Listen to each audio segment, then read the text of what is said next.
ये vibrant Gujarat global investor summit में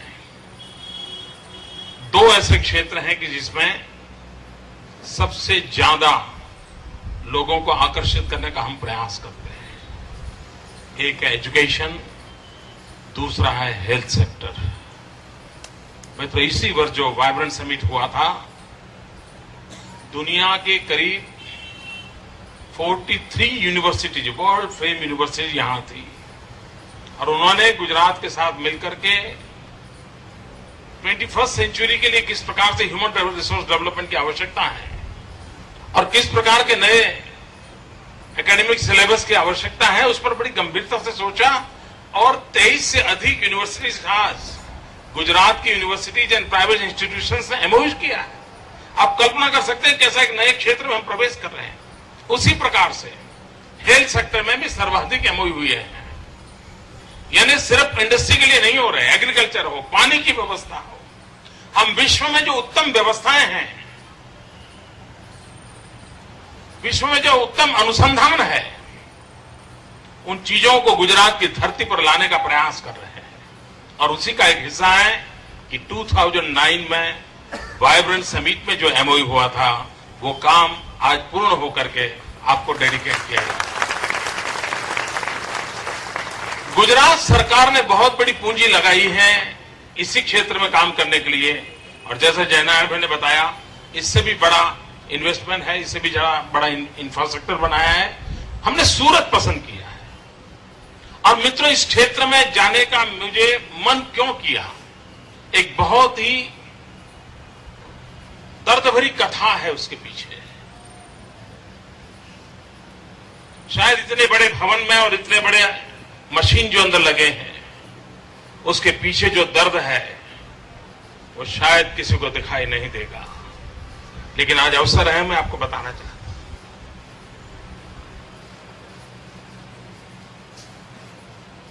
हम गुजरात के लोग हैं, हम 6 करोड़ नागरिक साथ रहते हैं, लेकिन हम में से बहुत कम लोगों को पता होगा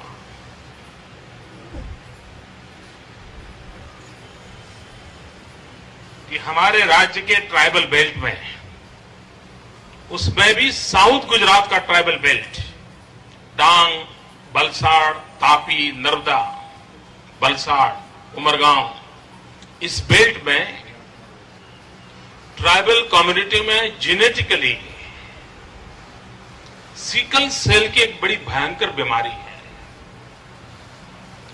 दुनिया एचआईवी से तो कांपती है, उसको पता है कि कितना भयंकर है, लेकिन लोगों को मालूम नहीं है सिकल सेल कितना भयानक, उस पीड़ादायक दर्द होता है। मैं बड़े दुख के साथ कहना चाहता हूं, अनेक सरकारें गुजरात में आके गई, ये सिकल सेल मेरी सरकार आने के बाद नहीं आया है।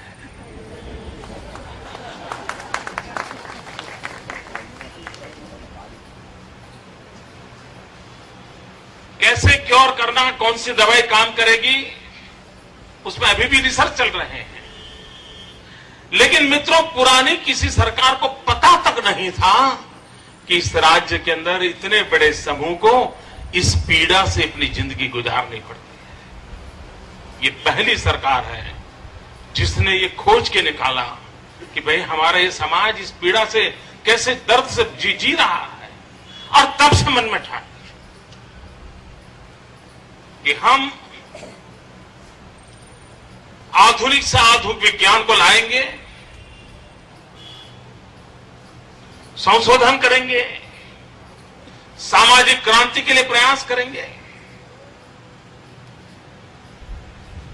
और इन गरीब आदिवासियों को हमेशा हमेशा के लिए इस संकट से मुक्त करेंगे। हमने एक काम किया, एजुकेशन फील्ड में एक, ये ट्राइबल बेल्ट के जो सिकल सेल फैमिलीज हैं, उनके बच्चों का मेडिकल टेस्ट पहले ही कर लेते हैं। लाखों बच्चों का रेगुलर उसका काम हम करते हैं और बाद में जब वो बड़े हो जाते हैं उनको हम समझाते हैं कि आप भी अपने माँ बाप के कारण सिकल सेल के हेरिडिटरी आप पेशेंट हैं। भविष्य के लिए जरूरी है कि एक सिकल सेल का पेशेंट दूसरे नॉन सिकल सेल पेशेंट के साथ, व्यक्ति के साथ अगर शादी करता है तो हम इसको 50% डाउन कर सकते हैं। मित्रों, आज मेरी सरकार ये काम उस ट्राइबल बेल्ट में कर रही है कि आप इससे शादी करो, इससे ना करो। आपको होगा, सरकार को ये भी करना पड़ता है, औरों को नहीं करना पड़ता था, हमें करना पड़ता है, क्योंकि हम इस दर्द से उन्हें मुक्ति दिलाना चाहते हैं। और दूसरा, एक जब मैंने जाना कि स्टेम सेल के माध्यम से इस समस्या का समाधान हो सकता है और इसलिए अरबों खरबों रुपया सरकार की तिजोरी से खर्च करके सूरत में ये सेंटर हम खड़ा कर रहे हैं ताकि मेरे उन ट्राइबल बच्चों को, आने वाली पीढ़ियों को इस भयानक पीड़ा से हम मुक्ति दिला सके। और उस अर्थ में गुजरात में स्टेम सेल इस क्षेत्र का विकास ज्यादा जितना होगा, मुझे विश्वास है कि हम बहुत अच्छी सेवा कर पाएंगे। मित्रों, हेल्थ सेक्टर में जिस प्रकार से रिसर्च हो रहे हैं, जिस प्रकार से टेक्नोलॉजी ने अपनी जगह बना ली है और जैसे जैसे ये सुविधाएं बढ़ती हैं तो नागरिक भी अब सुरक्षा को महसूस करता है तो बेपरवाह बन जाता है। अगर कार में एक्सीडेंट प्रोटेक्शन के लिए एयरबैग की व्यवस्था है तो ड्राइवर को मन करता है कैसे भी चला लो, कोई बात नहीं, एयरबैग है, बच जाएंगे।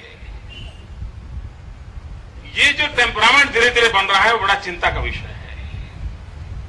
आरोग्य की सुविधाएं कितनी ही क्यों न बढ़े, लेकिन भगवान हमें उस सुविधाओं को लाभ लेने के लिए मजबूर न करें, ये देखना हम लोगों का दायित्व बनता है, एक नागरिक के नाते हमारा दायित्व है। और हम ईश्वर से प्रार्थना करते हैं कि हमारा खुद को संभालने का जो स्वभाव सदियों से हमें विरासत में मिला है उसको हम ध्यान दें।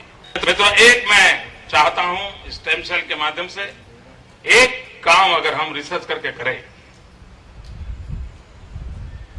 युद्ध के अंदर या आतंकवादियों के हाथों से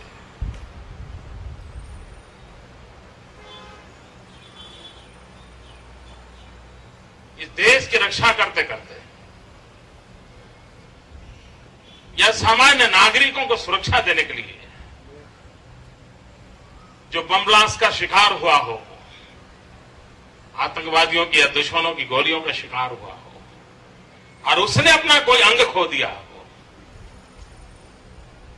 सेवियर के मित्र सपना संजोए कि हम देश में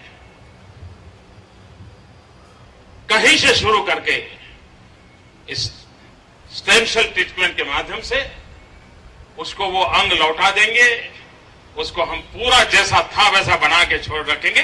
टेक्नोलॉजी अवेलेबल है, ये सब संभव है। उसका हाथ कट गया होगा, नया हाथ ग्रो कर सकता है। आइए दोस्तों, हम इस चैलेंज को उठाएं और देश के सुरक्षा के जवानों को, आतंकवादियों के साथ दिन रात लड़ने वाले जवानों को नई जिंदगी देने का काम